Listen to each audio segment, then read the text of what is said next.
आज हम एक ऐसी फैमिली के साथ मौजूद हैं जिनकी वालदा 25 साल पहले गुम हुई थी और 25 साल बाद वो उनको दोबारा मिली हैं। मेरी माँ मैनू वेख के पहचानदी नहीं है, लेकिन फिर मेरा दिल कहता है कि यार मेरी माँ है। मैं जिंदे कोल पुछदा सां सी यार इत्थे मर गई। 30 साल बाद साडी माँ मिली सानू। उर्दू पॉइंट की वीडियोस देखने के लिए हमारा चैनल सब्सक्राइब कीजिए और बेल के आइकन पर क्लिक कीजिए ताकि आप हमारी तमाम आने वाली वीडियो से बाखबर रह सकें। अस्सलाम वालेकुम, मैं उस्मान बुल्लट और आप देख रहे हैं उर्दू पॉइंट। आज हम एक ऐसी फैमिली के साथ मौजूद हैं जिनकी वालदा 25 साल पहले गुम हुई थी और 25 साल बाद वो उनको दोबारा मिली हैं। उनके बेटे और उनके खावंद हमारे साथ मौजूद हैं, तो उनसे पूछते हैं कि ये किस तरह गुम हुई थी और किस तरह से मिली हैं। 2-3 माह का था, जैसे बच्चा आम छिले में होता है। तो मेरी माँ जी का ज़हन तवाज़ुन थोड़ा ठीक नहीं था, तो मेरी माँ जी निकल जाया करती थी बाहर। उनका जब ज़हन तवाज़ुन ही नहीं ठीक है तो उनका जहाँ पे दिल करना वहाँ पे उन्होंने चले जाना। तो मेरी दादी अल्लाह उन्हें जन्नत फरदौस में घर दे, उन्होंने मुझे वाला बड़ा किया, उधर ही पलता बढ़ता रहा। जब मैं बड़ा हुआ तो मैं उन्हें माँ बाप समझता था। जब मेरे वालिद साहब मेरे पास आया करते थे तो मैं उनको कहता था कि ये बुज़ुर्ग कौन है, ये बाबा कौन है, तो वो खामोश हो जाता था। फिर मोहल्ले वाले बताया था करते ये अब्बा, असल अब्बा तेरा ये है। तो मैं कहता था कि नहीं, मेरा अब्बा ये नहीं है, मेरे माँ बाप तो ये हैं जिन्होंने मुझे सांभा वाला बड़ा किया।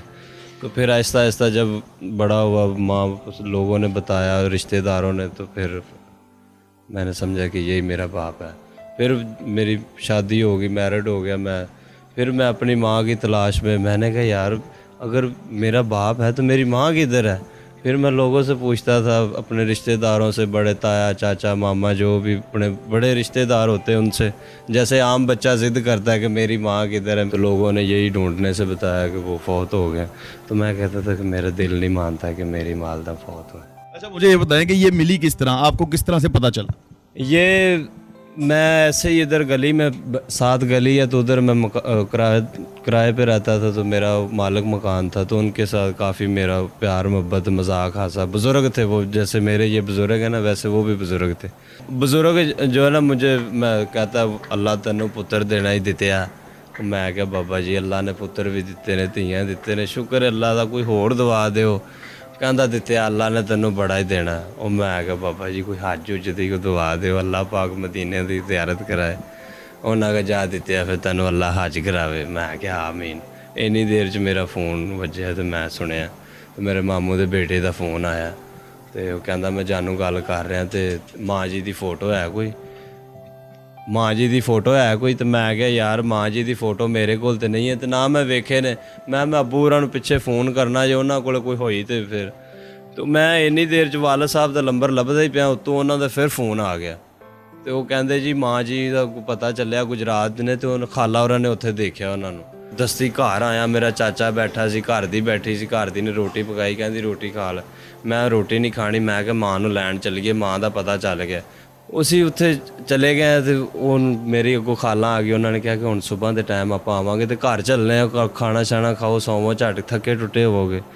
असीं उत्थे गए तो सारे सौ गए ने, तो मैनू नींद नहीं आई। मैं कदे इंज लेटे लवां, कदे इंज लवां। मैं कहां कि नींद क्यों नहीं आ रही मैनू, सारे सौ गए ने। खैर इन्नी देर च 6-7 का टाइम हो गया, तो मैं उन्होंने एवं झूठ बोलना शुरू करता। 8 वज गया, 9 वज गया, उठ जाओ माँ नूं लैण जाना, ठाणा खुल गया होना। मैनू तो अपनी खुशी सी ना, मैं तो अपनी चाहत सी। मैनू उन्होंने तैयार होए ने, तैयार हो गए तो आ गए असीं बाज़ार दे विच। इन्नी देर उत्थे खलोते रहे, तो वो बंदे ने एक इधर भेज दिता, एक इधर भेजता कि जाओ यार मुंडिओ पता करो, माई नूं उस बाज़ार च होएगी, वो होटल ते बैठी होएगी, चाह पींदी है। मैं क्या भैन मैं जाना वा, कहता नहीं यार आ जाएगी। वो मैनू तो हुण अपनी चाहत सी ना कि मैं अपनी माँ नूं वेखां, जल्दी से अपनी माँ के पास। हाँ तड़प रहा सी, वेख रहा सी कि आसे पासे कि माँ जी नज़र आवन, इंज वेख इंज वेख। आए ने लैके, तो उस टाइम जो इन्हां दा हाल से बस भैन उस टाइम अंदरों एक बार दिल पाड़ गया। मैं क्या यार साडा अपना हुलिया वे, साडी माँ किस रंगां च फिर रही है। फिर मैं अपनी माँ नूं नहीं वेख्या किहड़े हाल च किहड़े च नहीं। मैं अपनी माँ नूं सीने नाल लाया। फिर उन्होंने महल्लेदार बड़े अच्छे सन, बाजी उरी लै गए, उन्होंने कपड़े शपड़े इन्हां दे चेंज किए। अल्हम्दुलिल्लाह अल्हम्दुलिल्लाह, आपकी वालदा मिल गई। अच्छा, कुछ बच्चे आजकल ऐसे भी हैं जो अपने माँ बाप को घर से निकाल देते हैं। कई वाक़यात आपने सुने होंगे, हर दूसरे दिन कोई ना कोई ऐसा वाक़या हो रहा था। उनको कोई पैगाम देना चाहते हो? उनके लिए यही पैगाम है कि अपने माँ बाप की सेवा करें, खिदमत करें। ये सबसे बड़ी दौलत भी यही है और अल्लाह ताला की नेमत भी सबसे बड़ी यही है।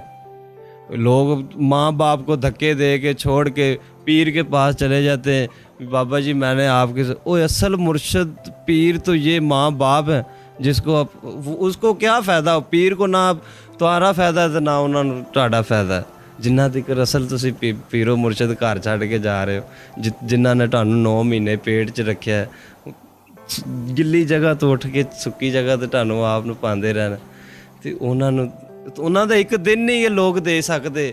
ਤੇ ਮੈਨੂੰ ਮੇਰੇ ਭੈਣਾਂ ਭਰਾਵੋ ਜਿੰਨੇ ਵੀ ਹੈਗੇ ਜੇ, ਰਿਕੁਐਸਟ ਹੈ ਤੁਹਾਡੇ ਅੱਗੇ ਕਿ ਆਪਣੇ ਮਾਂ-ਬਾਪ ਦੀ ਖਿਦਮਤ ਕਰੋ, ਸੇਵਾ ਕਰੋ, ਨਾ ਉਹਨਾਂ ਨੂੰ ਬਾਜ਼ਾਰਾਂ 'ਚ ਧਕੇਲੋ, ਨਾ ਉਹਨਾਂ ਨੂੰ ਧੱਕੇ ਦੇਵੋ, ਕੋਈ ਫਾਇਦਾ ਨਹੀਂ ਪਿਆ ਜੇ। ਕਿਆਮਤ ਇਸ ਲਈ ਤੇ ਨੇੜੇ ਆ ਰਹੀ।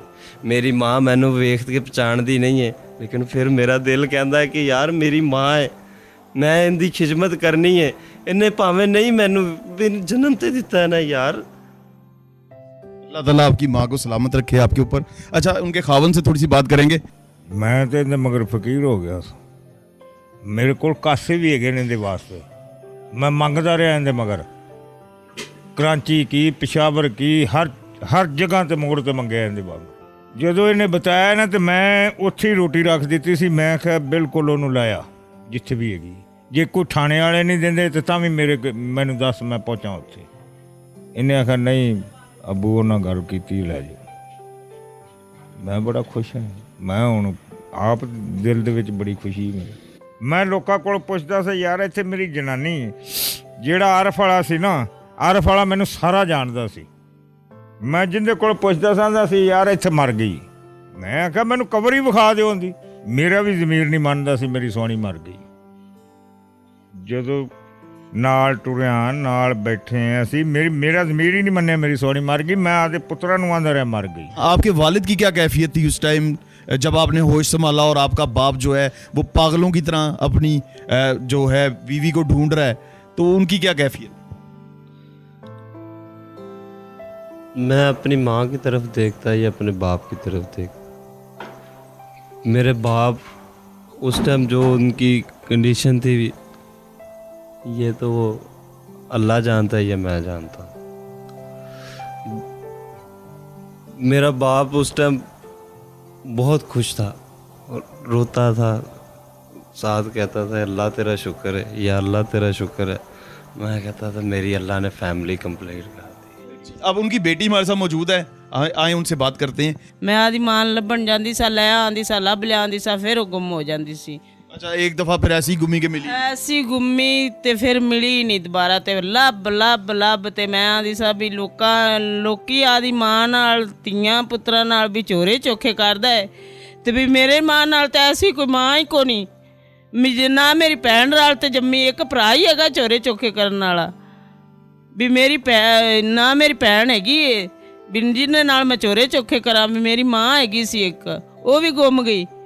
ਮੈਨੂੰ ਉਦੋਂ ਬੜੀ ਤਕਲੀਫ ਹੁੰਦੀ ਸੀ। ਮੈਂ ਆਦੀ ਮਾਂ ਨੂੰ ਮੈਂ ਯਾਦ ਕਰਦੀ ਸਾਂ ਤੇ ਰੋਂਦੀ ਸਾਂ, ਤੇ ਬੜੀ ਤਕਲੀਫ ਹੁੰਦੀ ਸੀ। ਉੱਥੇ ਅੱਡੇ ਤੇ ਹੈਗੀ ਸੀ ਇੱਕ ਆਰਫ ਵਾਲੇ, ਉਹਨਾਂ ਆਖਿਆ ਵੀ ਇਹ ਮਰ ਗਈ, ਵੀ ਜਿਹੜੀ ਤੇਰੀ ਤੂੰ ਲੱਭਣ ਆਂਦੀ ਸੀ ਨਾ ਆਦੀ ਅੰਮੀ ਨੂੰ, ਉਹ ਮਰ ਗਈ। ਮੈਂ ਆਖਿਆ ਵੀ ਚਲੋ ਮਰ ਗਈ ਤੇ ਅੱਲਾ ਉਹਨੂੰ ਬਹਿਸ਼ਤ ਨਸੀਬ ਕਰੇ, ਤੁਸੀਂ ਕਬਰ ਹੀ ਵਿਖਾ ਦੇਵੋ। ਉਹਨਾਂ ਕਬਰ ਵਿਖਾਈ। ਉਹਨਾਂ ਆਖਿਆ ਵੀ ਉਹ ਹੋਰ ਇੱਕ ਕਮਲੀ ਹੈਗੀ ਸੀ, ਉਹ ਉਹਨਾਂ ਆਖਿਆ ਵੀ ਇਹ ਮਰੀ, ਉਹ ਇੱਕ ਹੋਰ ਹੈਗੀ ਸੀ। ਉਹਨਾਂ ਸਾਨੂੰ ਉਹਦੀ ਕਬਰ ਵਿਖਾ ਦਿੱਤੀ। ਅਸੀਂ ਜਾਈਏ ਕਰੀਏ ਕਬਰ ਤੇ ਵੀ ਫੁੱਲ ਪਾਈਏ ਕਰੀਏ। ਮੈਂ ਆਖਿਆ ਵੀ ਇੱਕ ਦਿਲ ਨਹੀਂ ਮੰਨਦਾ ਸੀ, ਦਿਲੋਂ ਯਕੀਨ ਕੋ ਨਹੀਂ ਸੀ ਵੀ ਮਰ ਗਈ ਕਿ ਜਿੰਦੀ। ਉਹ ਜਦੋਂ ਮੇਰੀ ਮਾਸੀ ਹੋਰਾਂ ਦਾ ਫੋਨ ਆਇਆ, ਮੇਰੇ ਭਰਾ ਨੇ ਫੋਨ ਕੀਤਾ, ਇਹਨੇ ਆਖਿਆ ਵੀ ਆਪਣੀ ਮਾਂ ਲੱਭ ਗਈ, ਵੀ ਫੋਨ ਆਇਆ ਖੜਾ ਹੈ। ਤੇ ਮੈਂ ਆਖਿਆ ਵੀ ਨਹੀਂ ਫੋਨ ਵੀ ਆਇਆ, ਉਹ 30 ਸਾਲਾਂ ਬਾਅਦ ਉਹ ਕੋਈ ਜ਼ਿੰਦਾ ਹੋ ਗਈ। ਮੈਂ ਆਈ ਤੇ ਮੇਰੀ ਮਾਂ ਬੈਠੀ ਤੇ ਮੈਂ ਟਾਈ ਲੱਗ ਤੇ ਰੋਣ ਲੱਗ ਪਈ। ਮੈਂ ਕਿ ਮੇਰੀ ਮਾਂ ਮਿਲ ਗਈ। 30 ਸਾਲਾਂ ਬਾਅਦ ਸਾਡੀ ਮਾਂ ਮਿਲੀ ਸਾਨੂੰ। ਪਤਾ ਉਹਨੂੰ ਲੱਗਦਾ ਜਿਨ੍ਹਾਂ ਦੇ ਸਿਰ ਤੇ ਮਾਂ ਨਾ ਹੋਵੇ। ਸਾਡੇ ਸਿਰ ਤੇ ਮਾਂ ਕੋ ਨਹੀਂ ਸੀ ਨਾ, ਸਾਨੂੰ ਪਤਾ ਸੀ ਸਾਡੇ ਸਿਰ ਤੇ ਮਾਂ ਕੋ ਨਹੀਂ। इससे बेहतर मिसाल आपको नहीं मिल सकती कि उन्होंने किस तरह अपनी माँ को ढूंढा और कई दफ़ा उनको लगा कि माँ नहीं रही और एक कब्र के ऊपर जाके फूल भी डालते रहे, यहाँ तक कि वो उस कब्र को अपनी माँ समझते रहे और उस पर जाके फातिहा भी करते रहे। और जब उनको माँ मिली तो आपने सारा कुछ सुना और जिनकी माएँ सलामत हैं उनको क्या करना चाहिए उन्होंने ये भी पैगाम दिया है। तो मैं तो यही कहूँगा कि अल्लाह ताला हमारी माँओं को हमारे सरों पे कायम रखे और मेरी दुआ यही है कि सबकी माएँ सलामत रहें, खुश रहें